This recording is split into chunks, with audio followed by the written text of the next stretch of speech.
Can you define IP and NFT, and how are they related and how are they different? Essentially, like, are NFTs and intellectual property the same thing?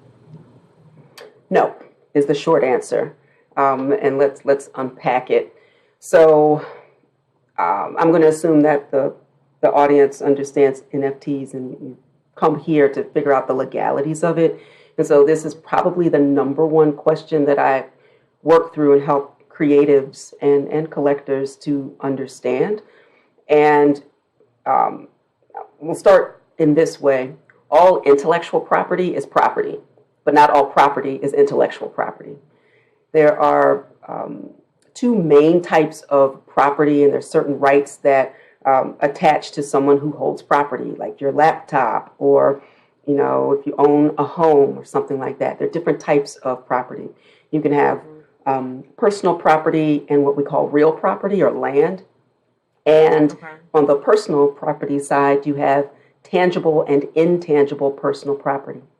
So again, your laptop or your phone, that's tangible property. Tangible meaning you can touch it, feel it, see it, hold it.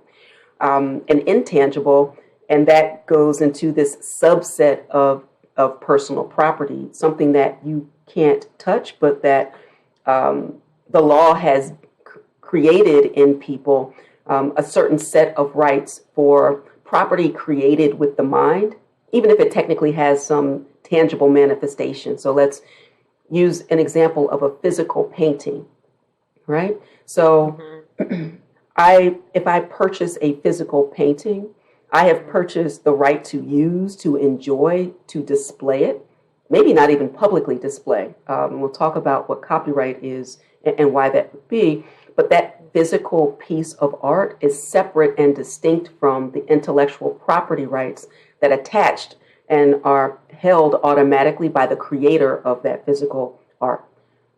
And the same thing applies to someone creating digital art as well, that anyone creating an original literary or artistic work that's fixed in a tangible medium of expression. What does that mean?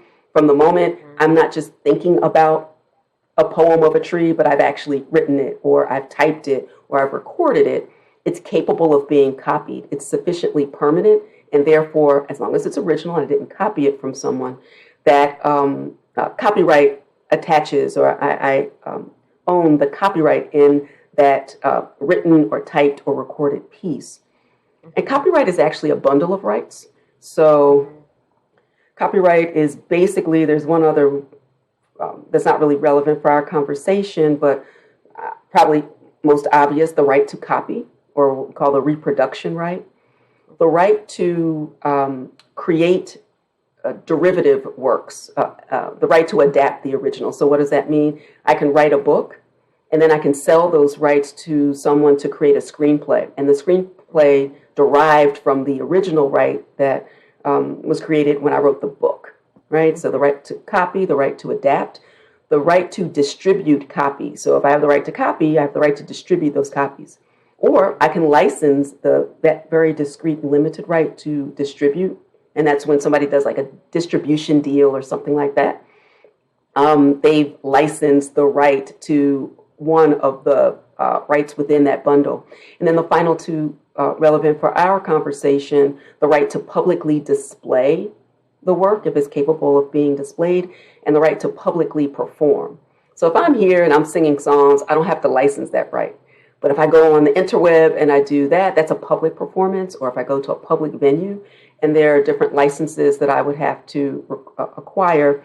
And so that would be for the platforms, right? So if there's an NFT minting platform, they're going to acquire the right to publicly display, because if you're not publicly displaying it or publicly performing something that has some type of animation or music, then you don't have anything. You can't display it, you can't sell it. So I'll pause there, but that's an overview that what property is. Property, final point to your original question, that property is also a bundle of rights. There are a number of things: the right to use and enjoy, the right to exclude, so to prevent someone from access or either getting access or exploiting it in any way. And by exploit, that's a common term, not a pejorative term, the right to monetize, the right to do a number of things.